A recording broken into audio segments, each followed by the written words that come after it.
वो खत्म हो गया। गाजा में ताबड़तोड़ लड़ाई शुरू हो गई। गाजा एक ह्यूमैनिटेरियन क्राइसिस की तरफ जा रहा है।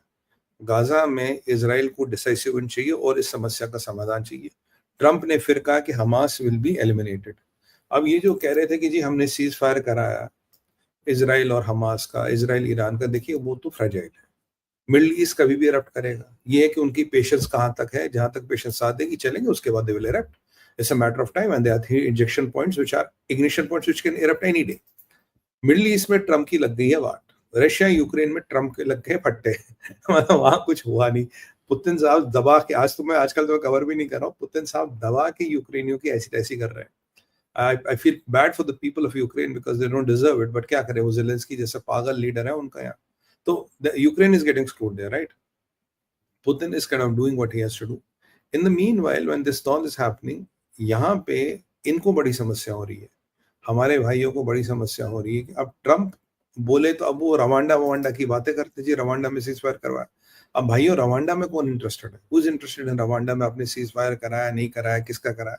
Nobody is interested in Rwanda. तो अब एक ही मोटा मोटा पास्ट का इवेंट है जो कहीं ना कहीं आपके फ्यूचर के इवेंट को, फ्यूचर में आजकल ट्रम्प की पॉलिटिकल सेविंग या पॉलिटिकल फिगली बन सकता, वो है इंडिया पाकिस्तान का जो आपका ऑपरेशन हॉल्ट हुआ, operation of hostility is on halt हुआ, सीज फायर नहीं हुआ, operation of hostility is on हुआ। तो ये उस पर हमारे ट्रम्प साहब कूद रहे, फुदक रहे, बता रहे कि जी मैंने ये करा दिया, मैंने वो करा दिया, मैंने वो करा दिया।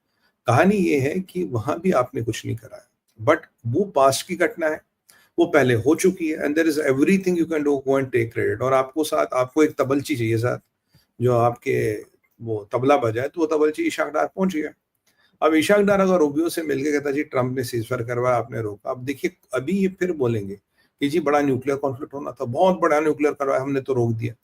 मेरे को ये बार बार जो है अमेरिकन का, देखिए अमेरिकन बदमाश है, American can not be trusted all the time, not I not say never trust American, American can be trust on all the time and all the things. और ये बार बार कह रहे हैं कि न्यूक्लियर न्यूक्लियर न्यूक्लियर, मैं आपको बार बार कह रहा हूँ ये न्यूक्लियर कुछ नहीं है। ये कहानी है इनकी तबाही की, ये कहानी है पाकिस्तान की बर्बादी की। पाकिस्तान को चाइना ने लताड़ा, फील्ड मार्शल को चाइना ने लताड़ा, China is not happy with them. ये इशाक डार भाग गया दूसरे पापा के पास, इनके दो बाप है ना, एक तो चाइना वाला पापा, एक यहाँ वाला पापा, एक इनका मामू भी है तैयब अर्दोगन। तो अब ये एक बाप ने लताड़ दिया तो दूसरे बाप के पास पहुंच गए, साहब बताओ हमें क्या करना है। ये एक वैलिडेशन। अब देखिए ट्रंप ने कहा कि 5 जहाज गिरे थे, 5 जहाज गिरे थे, राइट? दुनिया की हर इंटेलिजेंस कह रही 4 से 5 जहाज गिरे, और ट्रंप ने कहा 5 जहाज गिरे, और दुनिया की हर इंटेलिजेंस एजेंसी लगभग कह रही पाकिस्तान के 4 से 5 जहाज गिरे। तो पाकिस्तान हैज लॉस्ट, अमेरिकन हथियार भी पिटा है।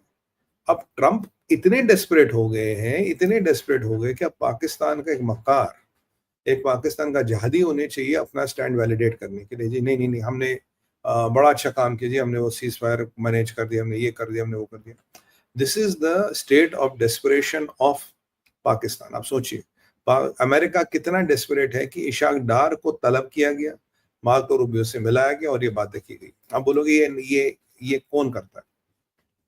एक वास्तविकता है जो आज के डेट में नहीं है, पर ये हमेशा रही है। There has been a Pentagon और इस्लामाबाद का एक नेक्सस रहा है। ये नेक्सस कहीं दशक तक चला है, और यहाँ अब भी कुछ पुराने ऐसे खिलाड़ी वो कैन पुल द स्ट्रिंग्स। कुछ ऐसे लोग हैं जो अपनी स्ट्रिंग्स को अब भी पुल कर सकते, they can still manage a lot of things. मेरा मानना है कि जो पेंटागन और इस्लामा रावलपिंडी का नेक्सस था, पेंटागन रावलपिंडी नेक्सस कहते हैं, बहुत पुराना था, उसको यूज करते हुए some people has activated something, और अमेरिका ने बोला तुम्हारे को कुछ आने जाने का भाड़ा देंगे, यहाँ कुछ वो कहते हैं पर डीएम देंगे। अब ये पाकिस्तानी तो पर डीएम पे भी जाते हैं ना, मतलब डेली का तुम्हें $5,000-10,000 देंगे तो इशाक डार आ जाएगा, कोई इतना बड़ा आदमी तो है नहीं है। तो ये जो पुराना नेक्सस है, I think that has been activated, that is a nexus which has pulled the strings, that is a nexus which has got them together. This is a very very strong possibility. ऐसा हुआ है और ऐसा इन्होंने किया होगा, और मैं आपको बताऊं कि ये चीज बिल्कुल 101% ठीक है।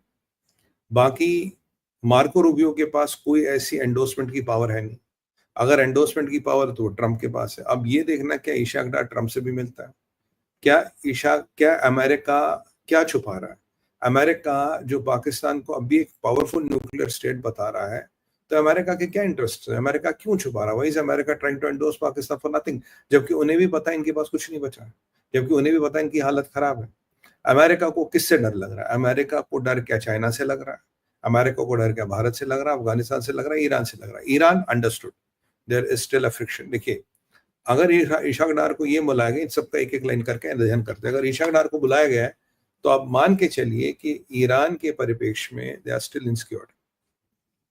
ईरान के परिप्रेक्ष्य में इसीलिए अनसिक्योर्ड है, इसीलिए उन्होंने इशाक डार को बुलाया, बिकॉज ईरान के परिप्रेक्ष्य में दे आर स्टिल अनसिक्योर्ड। क्योंकि अमेरिका जानता आज नहीं तो कल ये गाजा वाला मसला फटने वाला है, हमास का सीजफायर नहीं हुआ और जो गाजा में परिस्थिति चल रही, it can become a regional conflict. Iran के पास न इन्वॉल्व होने का विकल्प नहीं बचता। अगर ईरान अब भी इन्वॉल्व नहीं होगा, Iran might be left with nothing to contemplate. तो Iran might try to get involve. अगर ईरान इन्वॉल्व होगा, और हाँ, गाजा में एक ह्यूमैनिटेरियन क्राइसिस है, ये कोई झूठ नहीं है। अगर एक ईरान इन्वॉल्व हो तो possibly they will try to take some help from Pakistan. वहां मुनीर लास्ट टाइम कितना डिलीवर कर पाया, कितना नहीं डिलीवर कर पाया, और politicians are trying to be head of the race this time.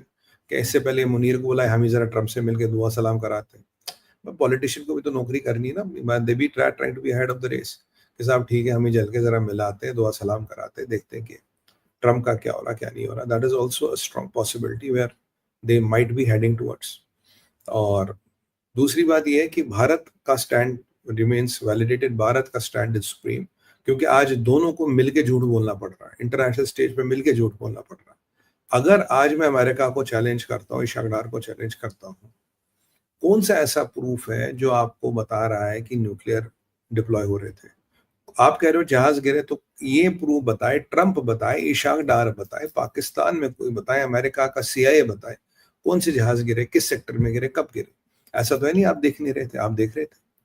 तो ये बताइए आप कितने, आपके कौन से जहाज गिरे? क्या ट्रंप और इशाक डार मिलकर F-16 को बचा रहे हैं? क्या ट्रंप और इशाक डार मिलकर लॉकहीड मार्टिन की लुटी पिटी इज्जत को बचा रहे हैं? मतलब व्हाट आर दे डूइंग? मतलब तो लॉकहीड मार्टिन की लुटी पिटी इज्जत को बचा रहे हो, अमेरिका को बचा, मतलब कर क्या रहे हो? You are trying to save somebody, you are trying to save somebody कि भाई, मतलब this is what it is and this is what we are trying to do.